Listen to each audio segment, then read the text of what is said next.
soy su amiga Julie. En este video les hablaré de una película de animación francesa del 2023 llamada Mars Express. Esta película apenas está llegando a las salas de cine en México, así que si no quieres toparte con muchos spoilers puedes pausar este video y aprovechar que seguirá en carteleras en los próximos días. Esta animación ha recibido múltiples elogios, buenas reseñas, excelentes críticas y una buena recepción de parte de las 5 personas que la fueron a ver al cine, jaja. Pues, seamos realistas, este tipo de películas reciben muy poca atención de parte del gran público, mientras que una pequeña minoría no dejan de adorarla como una obra maestra y compararla con El fantasma en la concha. Pero no nos adelantemos. Mars Express sigue la historia de Eileen Ruby y de su compañero Carlos Rivera, quien fue un policía que tras un accidente acabó reencarnando en el cuerpo de un robot. Ambos son detectives privados que resuelven crímenes y casos poco convencionales, en especial de aquellos que tienen que ver con crímenes cibernéticos. Eileen constantemente está lidiando con sus propios demonios internos mientras resuelve casos policíacos,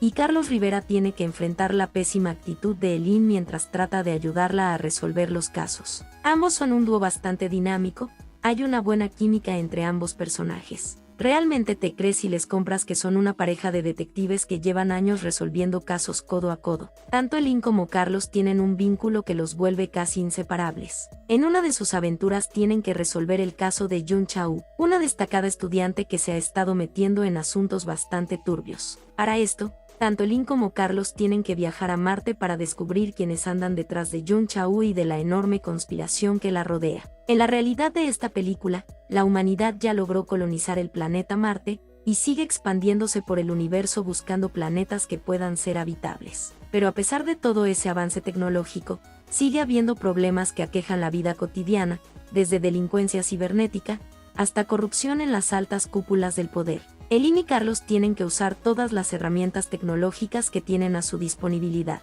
desde ayuda de parte de la inteligencia artificial hasta la ayuda de hackers que controlan androides y toda clase de cyborgs. Vale la pena mencionar que el escenario de esta película presenta una realidad futurista bastante plausible, que a pesar de tener paralelismos y semejanzas con Alita, Ergo Proxy o Blade Runner, logra tener su propio estilo, aunque no deja de ser tu típico escenario cyberpunk genérico con todas las características de manual que tiene una distopía futurista, que dígase de paso no está tan lejos de nuestro mundo actual. Ahora, la trama empieza cuando Eileen tiene sospechas de que algo malo pasa con los cyborgs, androides y robots que la rodean, empezando con la extraña actitud de Carlos, pues tras visitar a su exesposa empieza a actuar de una forma un tanto anómala. Ambos deciden viajar a Marte en el Mars Express, y encontrar la universidad en donde estudia Jun. Esta universitaria tiene un clon que la ayuda a recolectar dinero y pagar sus estudios, pero el simple hecho de tener un clon de sí misma sin permiso del gobierno hace que sea un blanco de las autoridades. Pero lo peor inicia cuando el clon de Jun se mete en asuntos turbios y torcidos en el lugar en donde trabaja. Pues, de noche vende su cuerpo en un bar de mala muerte que es frecuentado por numerosas pandillas criminales. Eileen y Carlos interrogan a Jun Chao,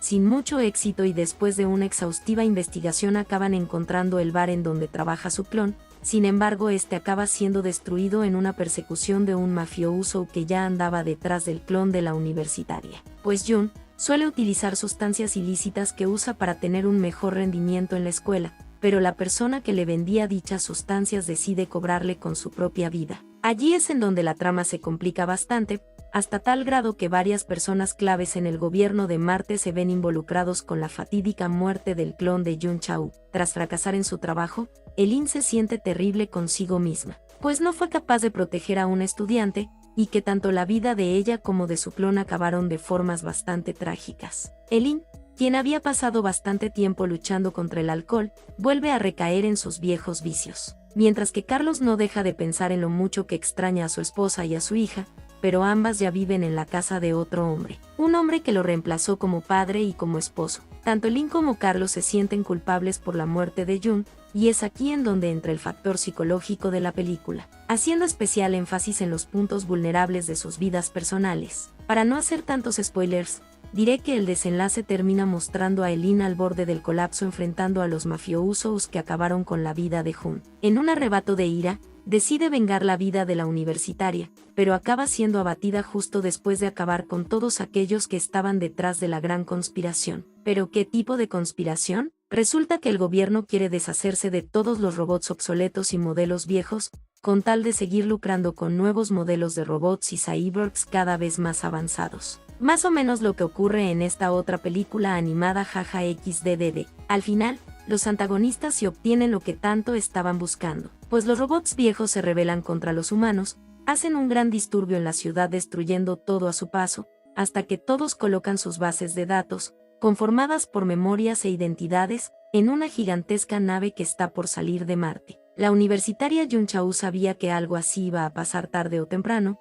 y también por eso varias personas querían eliminarla, tanto a ella como a su clon. El final es terriblemente agridulce. No es como el final de Alita que acaba en una nota alta, ni como el final de Ergo Proxy que es ambiguo, o como Pluto que finaliza con una reflexión bastante enternecedora. Aquí todo se basa en consecuencias, y en el peso de las consecuencias. Algo bastante crudo, y poco usual en historias policíacas y detectivescas de este tipo. Esta historia frenética tiene varios cuestionamientos sobre nuestra relación directa con la tecnología, sobre los cambios y paradigmas que involucran el constante avance de la ciencia, y el futuro que nos depara si seguimos siendo cada vez más y más dependientes del mundo digital. El apartado visual es asombroso, tomando inspiración de múltiples fuentes, pero principalmente de Paprika de Satoshi Chikan, los cómics del artista Moebius, y de la historieta El Incal. El director de esta película, y los encargados de la animación aprovecharon muy bien el tipo de escenario colonialista espacial, sobre todo al mostrar a una sociedad evolucionada y que está conformada en su mayoría por máquinas. El ritmo es pausado y contemplativo, sin llegar a ser tedioso por el buen apartado audiovisual que logra ser deslumbrante en más de una ocasión, como por ejemplo en la secuencia inicial o en la persecución en el bar donde la cinta muestra estructuras y diseños innovadores que muestran lo caótico que es este mundo extremadamente codependiente de lo sintético, y tan alejado de lo natural. El gran problema de esta cinta es que nos guste o no admitirlo, los personajes son bastante planos y básicos. Es decir, no son muy diferentes de los típicos arquetipos que puedes encontrar en otras historias del mismo género. Por lo mismo, es un tanto difícil el no sentirse alienada con las situaciones que atraviesan los personajes. En parte está justificado, pues son más máquinas que humanos, pero un poco más de empatía y un poco menos de frialdad no hubieran venido a mal. Es decir, sí, Carlos Rivera tiene un conflicto que se ve interesante a primera vista, pues él es un androide creado a partir de las memorias de su anterior yo, cuyo conflicto es encontrar una forma de reconciliarse con su exesposa, quien le tiene rencor por haber sido violento y golpeador. Pero todo esto se ve nulificado por la falta de catarsis, pues la forma en la que Carlos encuentra la redención es unirse a los demás robots que huyen del planeta Marte. Lo mismo pasa con Elin, quien muere sin haber encontrado una conclusión satisfactoria a sus problemas. Aún así, las interrogantes filosóficas que se hacen con estos dos personajes tienen lecturas de varios niveles. En general, la película está maravillosamente bien hecha. El escenario es interesante, la trama es simple pero funciona. El punto más débil son los personajes, y quizás si no fuese por eso último esta película podría ser muchísimo mejor de lo que dicen que es. Eso fue todo por ahora, nos seguiremos viendo en futuros videos. No olvides suscribirte, darle like al video y compartirlo si te gustó. Muchísimas gracias y adiós.